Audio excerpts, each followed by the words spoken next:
Assalamu alaikum. For those of you that do not speak Arabic, that means peace be upon you. So you learn something new every day. For the last week or so, I have put my iPhone and Apple Watch in a drawer, untouched, ignored, abandoned, neglected, all of the above. And I have moved the center of my daily life, really the center of my digital existence, to Android. And more specifically, this. Here are my thoughts and review of the Google Pixel 6 Pro.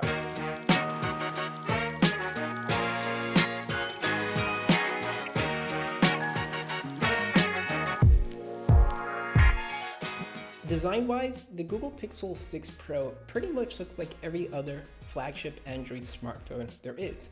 That is true until you turn it around. On the back, Google went for quite an unorthodox camera layout, and honestly, I really dig it. When I first saw it, I was really taken aback by it, but after holding it and using it for some time, it really does honestly quite grow on you. On the front, the Pixel 6 Pro and Pixel 6 are both protected by Corning Gorilla Glass Victus, which Google says is the toughest Gorilla Glass in any smartphone. Now, while I can't specifically vouch for that statement, what I can tell you is that as I was recording footage for this video, my Pixel took I want to say at least a meter glass first smack right onto marble flooring. I picked it up and it was completely fine, without a nick or a scuff or any damage at all. I'm pretty convinced that if that was an iPhone, I would be on my way to an Apple store right about now. One aspect of the Pixel 6 Pro design that I really don't like is the placement of the buttons. For some weird reason, Google decided to place the power and volume up and volume down buttons on the right side of the phone, while the left side is completely empty of anything other than the SIM card tray. I don't know what Google's rationale was with this design choice, but it's incredibly annoying. Tasks like taking a screenshot, which require you to hold the power button and volume down button at the same time, are made practically impossible because of the placement of the buttons. Other than that, the Pixel 6 has a really gorgeous design, and I quite like it. The one thing that I did notice using it without a case is just how incredibly slippery it is. So I would advise that if you are going to use it without a case, really make sure that you have a tight grip on it. Or you could just always go and get a D brand skinned, not sponsored. On the front, the Pixel has a gorgeous 6.7-inch OLED QHD Plus display with a hole punch right at the top. There are bezels on the top and bottom, but they're arguably just thick enough to prevent accidental clicks and really not that noticeable. And the display does curve ever so slightly on either side. The display is what you should expect from a high-end flagship phone with punchy and vibrant colors and pretty good viewing angles. And while Google isn't explicitly stating how many nits of brightness the display has, it gets plenty of bright, both indoors and out. Compared to its younger Pixel 6, the Pixel 6 Pro's $299 premium means you're going to get a 120Hz refresh rate display. Now, if this was an iPhone 13 Pro review, I would almost certainly recommend that premium over the standard for that higher refresh rate. But I really can't say the same for the Pixel 6. Google's implementation of the technology feels lackluster and lacking, and apps really don't seem to be taking full advantage of the display's hardware just yet. The Pixel 6 Pro and the Pixel 6 are both powered by the Google Tensor chip, Google's first semi-custom silicon for its Pixel lineup.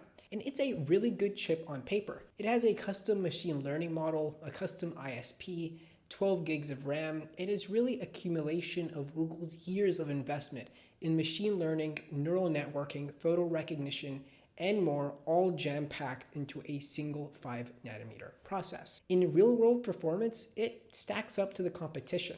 I really didn't notice the phone lag or stutter in my day-to-day whereabouts. Switching between apps and multitasking is smooth and seamless, especially with 12 gigs of RAM.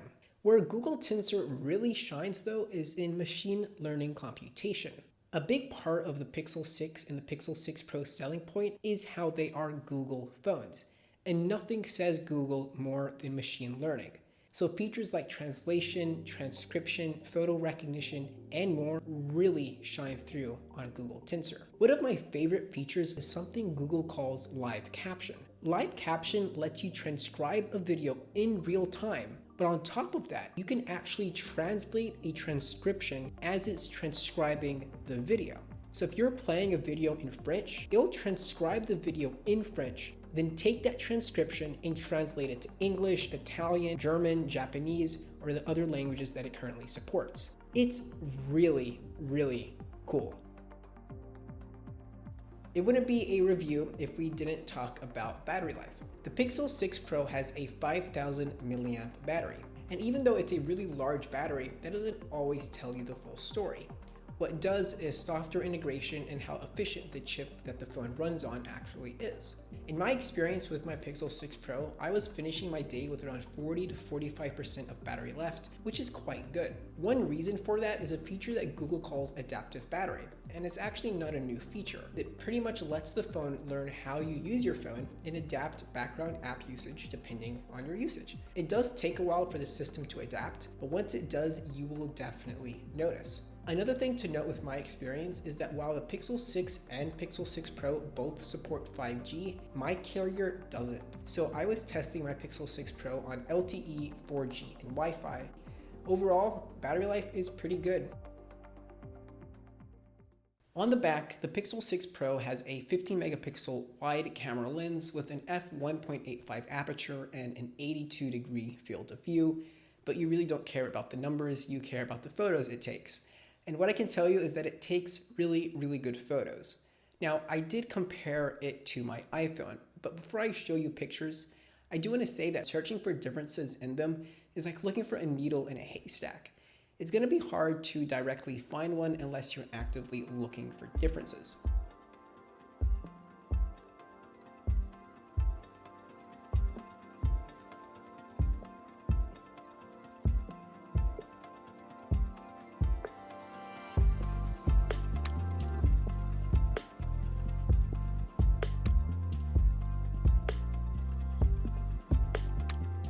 One thing I did notice with the Pixel 6 and the pictures it took is that whenever the sun was in the frame, it really overexposed it. It made the sky look less blue and more white than it actually was, and just kind of seemed washed out. But in other photos, I do think the Pixel did nail colors a little bit better. They just seemed more vibrant and lifelike compared to the iPhone, which kind of seemed just dull and flat. Ultimately, both phones took really good photos, and it's really hard to nail an exact winner in the wide lens department. The Pixel 6 Pro has a 12 megapixel ultra wide camera with an f2.2 aperture and a 114-degree field of view. Now that field of view is lower than the iPhone, which has a 120-degree field of view, and that extra field of view definitely came in clear in these photos. The iPhone was definitely able to get more in the shot from the relatively same standpoint. In the photos themselves, I do feel like the iPhone did a better job of balancing the colors, and the Pixel photo just kind of seemed a little bit dark and washed out. One of the coolest new cameras on the Pixel 6 Pro is the telephoto lens, which is actually a periscope lens. It's a 48 megapixel lens that has 4x optical zoom and up to 20x of digital zoom, which are both higher than the latest iPhones.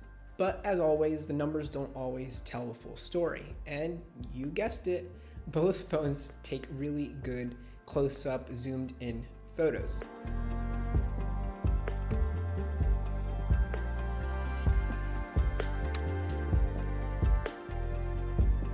As is the same with the previous examples, I do still think that the Pixel had just a little bit more poppy, vibrant colors, but the iPhone did have sharper and more crisp detail. If you zoomed in on this specific photo, on the leaves and on the tomato, it just seems to have been a little bit more crisp. I feel like I'm saying this a lot during this review, but both phones took really good photos. But for me personally, I do prefer the colors and the pictures that the Pixel took over those of the iPhone. But again, looking for differences in these photos are really, really difficult, and unless you're actively looking out for changes, you're not going to notice them. On the front, the Pixel 6 Pro has an 11.1 megapixel camera. And out of all of the camera tests that I did, looking at the front-facing images I took on my Pixel compared to my iPhone was probably the hardest to try and find differences of. So I'm just going to show you the images I took and you can kind of decide for yourself. One thing to note with the front-facing camera on the Pixel 6 is that it is capable of recording 4K at 30 frames per second. The iPhone's front-facing camera is capable of 4K 60 frames per second, so take that for what it's worth. In low light and nighttime photography, both phones did really well. Alright, no. One did really well and one didn't do so good. For me, the Pixel was just a disappointment in low light shots. In every shot that I took with the Pixel, it just made everything white. The color temperature was completely off. Plus, as it was trying to compensate for the lack of light, it also lost quite a lot of detail. The iPhone, on the other hand, was much more realistic in terms of the lighting and the temperature, and was also able to keep quite a good detail left in the shots. So really, the iPhone again takes the W in low light shots. Something about that iPhone. Now let's talk about video. Both phones are capable of recording up to 4K at 60 frames per second, and they're quite good. I know you're getting tired of me saying this, but there's really not much else I can say. While the Pixel took much better colors and vibrancy in photos, the iPhone seems to have a little bit more punchy and vibrant colors in videos. Ultimately though, that's a really small difference, and you can kind of decide for yourselves.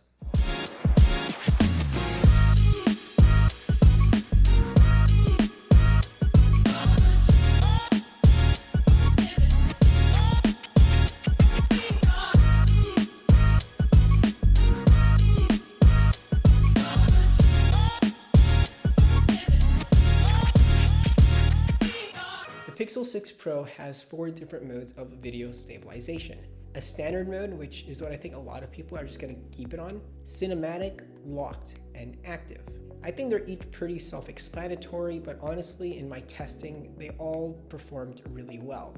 Active was a little bit better if you're actually running or active.